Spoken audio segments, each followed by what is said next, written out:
Engke mun lulus sakola rek langsung gawe atawa kuliah heula.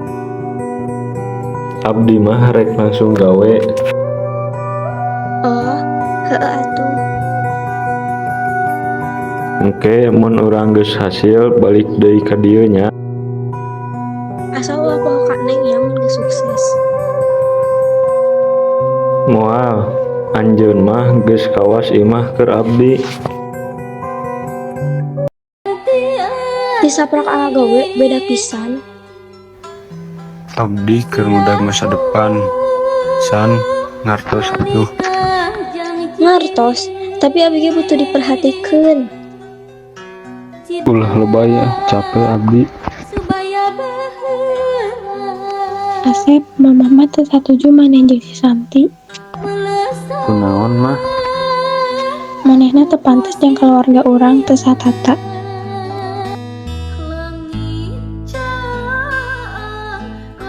Oh, kitu. Pantes we. Rek naon ka dieu?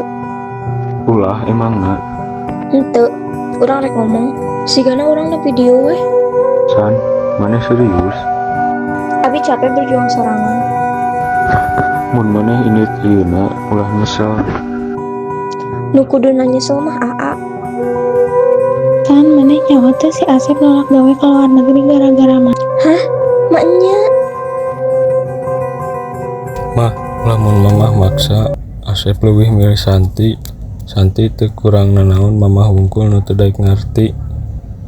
Mamah mah hayang Asep bahagia. Uguh Santi nu ngajieun Asep bagja. Abdi salah San.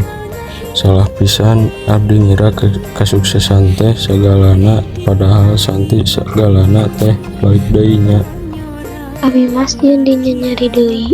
Mun kudu salilana ngabuktikeun abdi daek. Sah, ayeuna Asep jeung Santi geus jadi salaki pamajikan sacara sah. Santi hapunten mamahnya, ayeuna mah mamah sadar kabagjaan Asep aya di Santi. Hasil izin mah Abdi bakal ngajaga Asep salamina. Neng, hatur nuhun tos bertahan sareng percaya deui ka AA. AA janji mangan teu pernah nyerah sorangan deui. Abdi mah teu butuh kasuksesan nu ageung, Abdi mah ngambil ku AA nu satuna. Insya Allah urang jalankeun bareng, susah senang urang bebarengan.